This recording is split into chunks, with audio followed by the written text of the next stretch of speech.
Hola, ¿qué tal? Bienvenidos y bienvenidas al podcast Español con Uli, el podcast de español fácil para aprender escuchando. Hoy vamos a hablar de un tema muy importante de la historia argentina, las madres y las abuelas de Plaza de Mayo.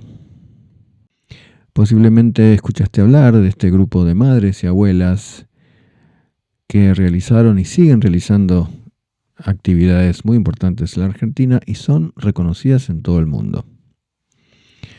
Como en podcasts anteriores, el episodio de hoy tiene dos partes. En la primera vas a escuchar un podcast sobre este tema histórico y social. Y en la segunda sección te voy a explicar qué recursos de gramática y qué recursos léxicos usamos para contar esta historia. Así que este podcast es un excelente recurso para aprender o para practicar tu comprensión auditiva del español rioplatense a través de un relato histórico contado con un lenguaje claro y accesible. Para entender quiénes son las madres y las abuelas de Plaza de Mayo, tenemos que volver a la Argentina de los años 70. En 1976 comenzó una dictadura cívico-militar que duró varios años en Argentina. Durante este periodo, muchas personas fueron perseguidas, detenidas y desaparecidas. Cuando las familias empezaron a buscar a sus hijos, se encontraron con una situación muy dura. Las autoridades no daban respuestas, así que la búsqueda se volvió cada vez más difícil. Muchas de esas madres ya habían ido a comisarías, hospitales, juzgados, pero no habían recibido ninguna información clara. En esos momentos, el gobierno decía que estas personas de quienes no se conocía el paradero estaban desaparecidas. Un claro eufemismo de que habían sido asesinadas. El primer encuentro fue el sábado 30 de abril de 1977, donde un grupo de mujeres comenzó a reunirse en la Plaza de Mayo, que es la plaza que está frente a la Casa de Gobierno en la ciudad de Buenos Aires. Eligieron ese lugar porque era un lugar o un espacio visible y porque pensaban que allí podían organizarse mejor y peticionar a las autoridades por sus hijos desaparecidos. Al principio, las madres permanecían sentadas en la plaza, hablando entre ellas y compartiendo información. Muchas ya habían buscado solas durante meses, o sea que la plaza se transformó en un punto de encuentro y de apoyo mutuo. Ahora bien, en ese momento estaba vigente el estado de sitio. No estaba permitido reunirse ni manifestarse en espacios públicos y la policía las expulsó de la plaza. Así que para poder seguir estando presentes sin violar directamente la orden, este grupo de mujeres comenzó a caminar alrededor de la plaza. Y de este modo caminar se transformó en una forma de protesta silenciosa y así nacieron las primeras rondas de las madres de Plaza de Mayo. Meses después, en octubre de 1977, las madres participaron en la peregrinación a Nuestra Señora de Luján, una catedral católica muy grande e importante en la provincia de Buenos Aires. Para reconocerse como grupo en medio de la multitud, decidieron ponerse un pañuelo blanco en la cabeza, y ese pañuelo, que al principio servía solo para identificarse, se convirtió, diría yo, con el tiempo en un símbolo muy fuerte y reconocido. Muchas personas ya habían visto protestas antes, pero esto era diferente porque eran madres comunes, muchas de ellas amas de casa o trabajadoras, mujeres que hasta ese momento no habían tenido una participación política activa. Durante los años de la dictadura, las madres se opusieron constantemente a las medidas tomadas por el gobierno. Por esa razón, sufrieron una gran persecución permanente que incluyó amenazas, secuestros y también desapariciones. En 1979 dejaron de manifestarse en la Plaza de Mayo debido a la represión, pero eso no significó el final de la lucha. A partir de 1980, las madres volvieron a la plaza y continuaron con sus rondas. En los primeros días de diciembre de 1980, realizaron la primera marcha de la resistencia. Durante 24 horas caminaron alrededor de la Plaza de Mayo para exigir respuestas y mantener viva la búsqueda.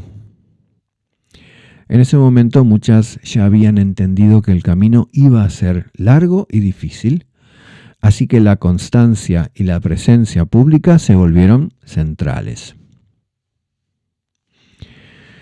Y mientras las madres buscaban a sus hijos, las abuelas comenzaron a notar otra dimensión del problema. Algunas mujeres habían desaparecido estando embarazadas, y cuando comenzó la búsqueda, algunas ya habían tenido a sus hijos en cautiverio. Cuando las abuelas empezaron a organizarse, algunas mujeres ya habían tenido a sus hijos en los centros de detención, como se llamaban los lugares donde mantenían a las personas en cautiverio, y estos bebés luego habían sido entregados a otras familias, mayoritariamente familias de militares. Así que las abuelas iniciaron una búsqueda un poco diferente. No solo buscaban a sus hijos, sino también a sus nietos. Con el paso del tiempo, las abuelas entendieron que la búsqueda de los nietos necesitaba herramientas nuevas, porque muchos de esos nietos, cuando crecían, no conocían su historia, no sabían que habían sido apropiados por familias que no eran sus padres. Muchas de ellas habían ya comprendido que no bastaba con denunciar los casos, así que empezaron a trabajar con médicos, científicos y especialistas. De ese trabajo surgió el Banco Nacional de Datos Genéticos, una institución creada para guardar información genética de las familias y poder compararla con las personas que dudaban sobre su identidad.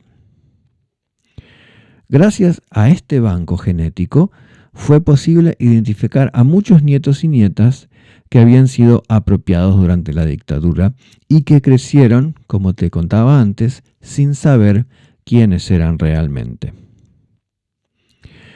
Con el tiempo, más de 100 personas han recuperado su identidad. O sea, que la búsqueda de las abuelas sigue teniendo resultados concretos hasta hoy.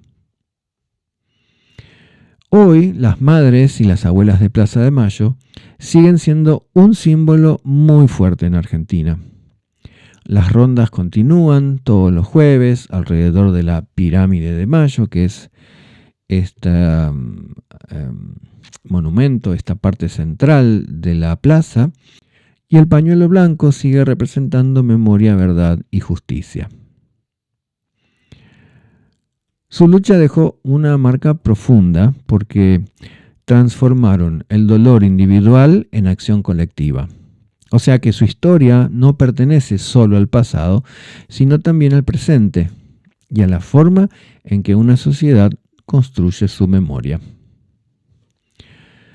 Bien, y con esto terminamos la primera sección de nuestro podcast en la que te conté un poco solo un poco, de la historia de las madres y las abuelas de Plaza de Mayo. Y vamos a empezar la segunda parte del podcast en la que hablamos sobre, cómo hablamos de este tema. O sea, reflexionamos sobre el lenguaje. ¿Qué palabras, qué tiempos verbales usamos para contar una historia?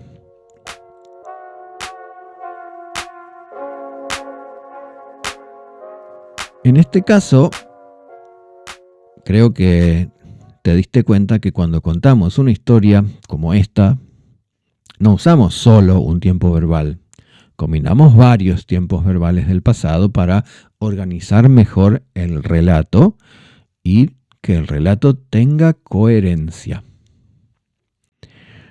Uno de los tiempos que ya conoces es el pretérito indefinido o pretérito perfecto simple. Este tiempo se usa para acciones puntuales y terminadas en el pasado, como ya lo hemos visto en otros podcasts. Algunos ejemplos que escuchaste en este episodio son: en 1976 comenzó una dictadura militar. En 1977 un grupo de mujeres decidió encontrarse en Plaza de Mayo. Así nacieron las primeras rondas de las madres de Plaza de Mayo, o las abuelas iniciaron una búsqueda distinta. Otro tiempo también muy necesario para contar historias o narrar hechos del pasado es el pretérito imperfecto. Este pretérito, como ya sabes, se usa para dar contexto, hacer descripciones en el pasado o hablar de acciones habituales, siempre en el pasado.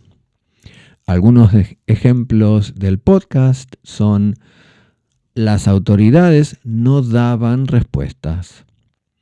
No estaba permitido reunirse ni manifestarse. No iban a encontrar respuestas inmediatas. También usamos, aunque no tan frecuentemente, el pretérito perfecto o pretérito perfecto compuesto. Este pretérito se usa para hechos del pasado que tienen relación con el presente. Por ejemplo, escuchaste: más de 100 personas han recuperado su identidad hasta hoy. Y por último, el tiempo verbal que me parece más novedoso en el sentido de que no lo habíamos mirado antes o no lo habíamos discutido antes, es el pretérito pluscuamperfecto o pasado de pasado. Y se usa para hablar de algo que había pasado antes de otro momento del pasado. Es decir, hay dos momentos, dos acciones en el pasado, pero una sucedió antes que la otra. Y es importante tener en cuenta este tiempo verbal porque nos sirve para expresar esa relación entre las dos situaciones o los dos hechos. Por ejemplo, muchas de esas madres ya habían ido a comisarías, hospitales y juzgados. ¿Cuándo? Antes de reunirse. Primero fueron a hospitales, comisarías y juzgados y luego se reunieron en Plaza de Mayo. Dos hechos del pasado que uno había pasado antes que el otro. O otro ejemplo. Muchas de ellas ya habían buscado solas durante meses, o sea que la plaza se transformó en un espacio de encuentro colectivo.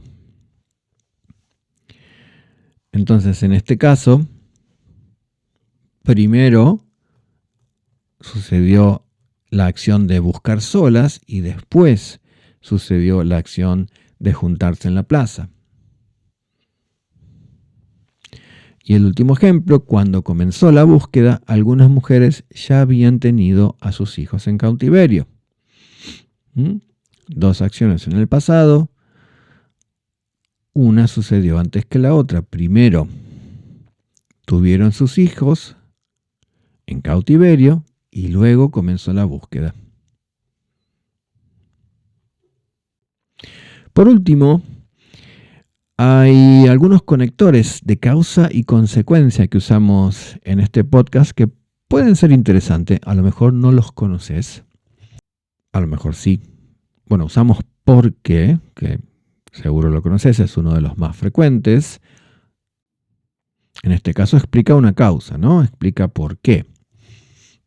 Se encontraron en la Plaza de Mayo porque pensaban que allí alguien las iba a escuchar.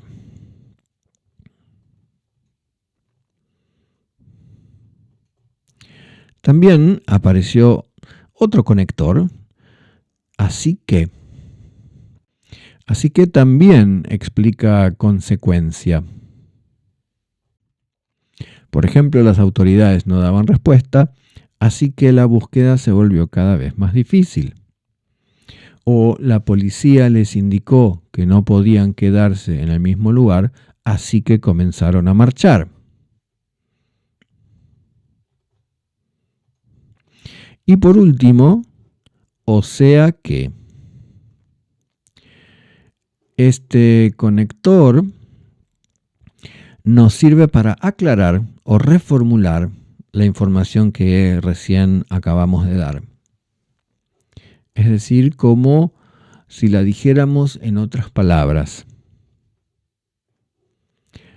Por ejemplo, muchas de ellas ya habían buscado solas durante meses, o sea que la plaza se convirtió en un lugar de encuentro. Contar una historia del pasado no es solo recordar hechos, sino también ordenarlos en el tiempo y relacionarlos entre sí. Por eso, los tiempos verbales y los conectores son herramientas fundamentales para narrar, explicar y comprender la historia. Gracias por escuchar este episodio, espero que te haya gustado, interesado.